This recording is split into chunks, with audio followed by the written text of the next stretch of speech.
कि 2 करोड़ जो नौकरी का वादा इस सरकार ने किया था वो पूर्ण रूप से असफल हो गया। गवर्नमेंट की वो जो नीति थी बस केवल वो बस कथनी और करनी में बहुत अंतर है। इन्होंने कहा किया कुछ भी नहीं है। जो है विरोध प्रदर्शन हमारा करते हैं, सदन के एक माध्यम है और दूसरा रोड है। तो आप रोड पर करने नहीं देंगे, सदन में सारे सांसदों को बर्खास्त कर देंगे। लोकतंत्र की गला घोट करके हत्या नहीं हो रही तो क्या हो रहा है?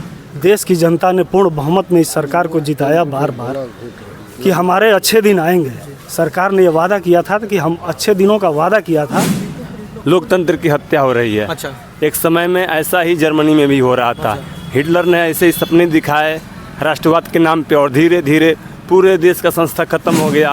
सारे के सारे लोग तरस रहे इस सरकार से। यह सरकार आतंकवादी हो गई, लोकतंत्र का गला घोट करके हत्या करके अब समझ करके यह के प्रकार सत्ता में आना चाहती है। इसको अभी मैं देवरिया जिले के कलेक्ट्री में मौजूद हूँ। मेरे पीछे देख सकते हैं एक बैनर लगा हुआ है, थोड़ा सा जूम करके दिखा दीजिए।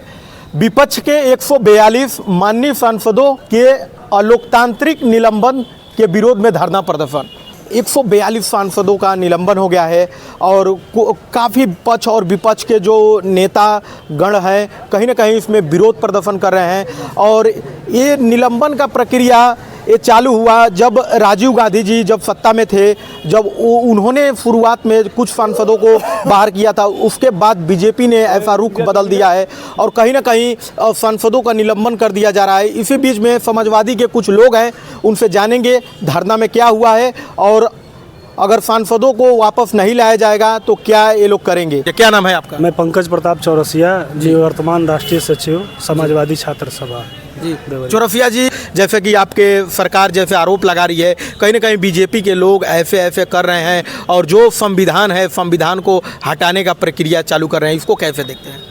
देखिए, सरकार जो ये भाजपा की सरकार है ये पूर्ण रूप से आरएसएस के पैनल पे चल रही है। आप आरएसएस का इतिहास उठा के देखेंगे तो गोवलकर साहब से लेके और जिन लोगों ने इन्होंने अपनी बातों को जो कहा है, इनकी कई पुस्तकें हैं, उसमें भी आप पढ़ेंगे तो इनका एक सोचा समझा शुरू से ही इनके दिमाग में है कि हमें हिंदुस्तान की पूरी व्यवस्था को, यहाँ तक कि अर्थव्यवस्था से लेकर राजनीतिक व्यवस्था को आने वाले समय में धीरे धीरे हमें चंद लोगों के हाथों में लेके और इस व्यवस्था को समेट लेना है। ये इनकी सोची समझी चाल है। उसी पॉलिसी के तहत ये आरएसएस के द्वारा प्रायोजित सारा कार्यक्रम बीजेपी के माध्यम से कराया जा रहा है। आज कहीं ना कहीं देखने को मिला है कि कलेक्ट्री में लोग आए थे, काफ़ी बड़े बड़े लोग थे, समाजवादी के नेता थे, कहीं ना कहीं राधेश्याम सिंह जी भी आए थे और जो भी बड़े छोटे नेतागण हैं लोग आए थे। क्या 2024 का रुख बदलने वाला है? देखिए, आप जानते हैं कि अभी निर्वाचन आयोग के जो अध्यक्ष होंगे इनका ये है कि प्रधानमंत्री द्वारा ये चयनित होंगे। तो भाई प्रधानमंत्री तो मतलब बीजेपी और सरकार की ये मंशा है कहीं न कहीं कि हम ये सारी चीज़ें हम अपने वश में करके आने वाले 2024 के चुनाव को भी अपने प्रशासनिक ताकत के द्वारा और प्रभावित करके, आम जनता को प्रभावित करके, ईवीएम मशीनरी को प्रभावित करके ये 24 के चुनाव को जीतकर अपनी सरकार बनाने के मंशा में ये सरकार है, भाजपा की सरकार। 4 लोग संसद में घुस गए, कुछ हार्मलेस गैस वहाँ पे छोड़े लोग और कहीं ना कहीं नारा लगाए लोग। तो क्यों सरकार उन पे जो घुसाया, जो सांसद घुसाए, उन पे न कार्रवाई करके 142 सांसदों को रद्द कर दिया जा रहा है, हटा दिया जा रहा है? इसको कैसे देखते हैं? बहुत सही बात आपने कहा और ये बात हमारे जैसे युवाओं को ज़रूर मालूम होना चाहिए। अगर नहीं मालूम है तो मैं आपके माध्यम से उन सब लोगों को ये बताना चाहता हूँ कि ये जो कार्रवाई हुई है इन युवाओं पे, पहले उसकी पूरी निष्पक्षता से जांच हो कि आखिर ये इस तरह का ये प्रकरण हुआ कैसे, इसका कारण क्या है। तो आप जरूर जानते होंगे, आप जाएंगे जब इस चीज़ों को जब गहन अध्ययन करेंगे तो देखिए कहीं ना कहीं जो ये सरकार रोजगार के मुद्दे पे पूर्ण रूप से फेल रही है।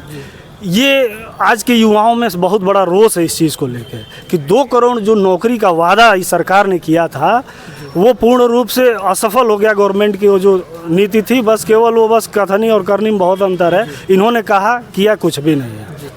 देश की जनता ने पूर्ण बहुमत में इस सरकार को जिताया बार बार कि हमारे अच्छे दिन आएंगे। सरकार ने ये वादा किया था कि हम अच्छे दिनों का वादा किया था कि अच्छे दिन आएंगे तो लोगों को खुशहाली होगी। लेकिन आप देखिए, किसान, मजदूर, गरीब, नौजवान, सारे लोग इस सरकार से परेशान हैं। जो उन लोगों ने वो किया, ये इतिहास में पहली बार नहीं हुआ है। आप जानते हैं कि भगत सिंह, राजगुरु और सुखदेव ने भी अंग्रेज़ों के खिलाफ एक बार क्या नाम है कि असेंबली में हमला किया था, आप जानते हैं। तो क्यों किया था? वही कंडीशन आज ये फिर है। आप जानते हैं कि एक बार ब्रिटेन में कोई एक बैठक हो रही थी जिसमें ये कहा जा रहा था कि आज़ादी से पहले की बात अब मैं आपको बता रहा हूँ कि वहाँ ये कहा जा रहा था कि ब्रिटिश सरकार हिंदुस्तान में बहुत अच्छे से शासन कर रही है। लेकिन वहाँ पे उस समय राम मनोहर लोहिया जी छात्र थे, पढ़ाई करते थे। उन्होंने उस असेंबली में जाके, उस मीटिंग में जाके सीटी बजाकर और वहाँ के लोगों के बीच में पर्चे बांटने का काम किया कि नहीं, ये सब सरासर गलत है और यहाँ पे इस तरह की स्थिति नहीं है जो यहाँ पे बताई जा रही है। तो वही कंडीशन है, कहीं न कहीं जब ये जांच का विषय है, इस तरह का जो ये इन युवाओं के ऊपर, इन बेरोजगारों के ऊपर देशद्रोह का ब्लेम लग रहा है, इसको तत्काल हटाना चाहिए और निष्पक्ष जांच होनी चाहिए। तत्काल इनकी बहाली हो, जो भी सांसद निलंबित हुए हैं। लोकतंत्र का हत्या। आज हमारे इस कार्यक्रम का यही मुख्य वो था कि इनकी बहाली की जाए, इसलिए कि लोकतंत्र की खूबसूरती विपक्ष से ही, मजबूत विपक्ष से ही होती है। तो विपक्ष नहीं रहेगा तो समझिए कि लोकतंत्र ऐसे ही ख़त्म है। इनकी बहाली की जाए। मैं यही माननीय प्रधानमंत्री जी से अपील करता हूं, माननीय राष्ट्रीय अध्यक्ष जी के नाम से हम लोगों ने अभी ज्ञापन दिया कि वो इन लोगों को बहाल करें। विपक्ष नहीं रहेगा तो कोई मतलब नहीं है। मैं इसी आशा और विश्वास के साथ कि जल्द से जल्द सभी बर्खास्त सांसद वापस आए। एक बार अपना परिचय दे दीजिए। विजय शंकर यादव, जिला सचिव समाजवादी पार्टी देवरिया। क्या लगता है, अखिलेश यादव जैसे आए दिन बयान दे रहे हैं कि संविधान खतरे में है, क्या वाकई में संविधान खतरा में है? खतरा में है, अरे साक्षात दिखाई दे रहा है। हमारा जो है विरोध प्रदर्शन हमारा करते हैं, सदन के एक माध्यम है और दूसरा रोड है।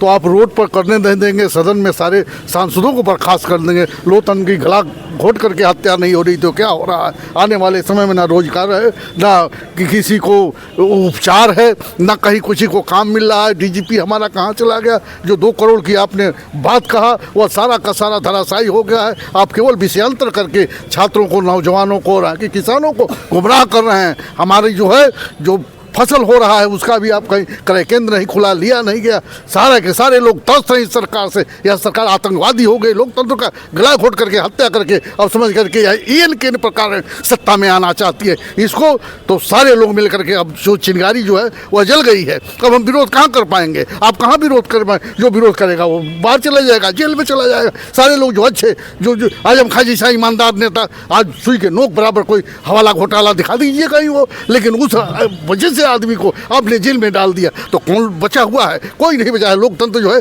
खतरे में क्या है, वह समाप्त होने के कगार पर है। मोदी जी दोबारा आते हैं तो हम जानते हैं कि चुनाव नहीं होगा। क्या नाम है? हम समाजवादी पार्टी रामपुर विधानसभा के छात्र सभा अध्यक्ष हैं। अच्छा, तो इस मामले को कैसे देखते हैं जो 142 सांसदों को बाहर कर दिया गया है? ये पूर्ण रूप से लोकतंत्र की हत्या हो रही है। अच्छा। एक समय में ऐसा ही जर्मनी में भी हो रहा था। हिटलर ने ऐसे ही सपने दिखाए राष्ट्रवाद के नाम पे और धीरे धीरे पूरे देश का संस्था खत्म हो गया और पूरा एक ही मुट्ठी, एक ही आदमी के हाथ में पूरा तंत्र आ गया। वही यहाँ पे हो रहा है। बस माई रूल माई आर्डर चल रहा है, सिर्फ मोदी का, बाकी कुछ नहीं है।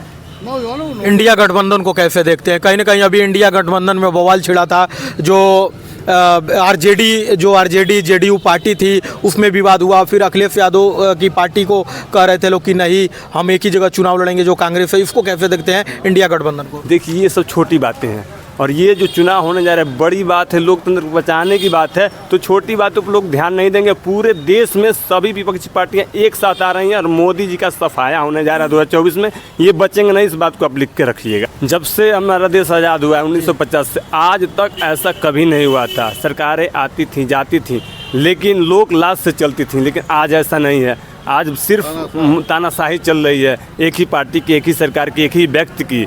ये लोकतंत्र के लिए अच्छा नहीं है। चुनाव तो आते हैं जाते हैं, लोग हारते हैं जीतते हैं, बनते हैं बिगड़ते हैं, लेकिन ये देश उनके हाथ में सुरक्षित नहीं है। इसलिए जनता उनको हटाएगी। देख सकते हैं कैसे समाजवादी जो कार्यकर्ता हैं, समाजवादी नेता हैं लोग, कैसे अपना भड़ास उतार रहे हैं। पूरे देश और दुनिया में लोग मीडिया से नाराज़ हैं। मीडिया का काम होता है कभी विपक्ष की ओर से होकर जो पक्ष में है उनसे सवालें पूछना, लेकिन इस समय की मीडिया वाले नहीं कर रहे हैं। एक मेरा छोटा सा प्रयास कैसा लगा कमेंट बॉक्स में अपनी राय ज़रूर बताइएगा। जय हिंद, जय भारत।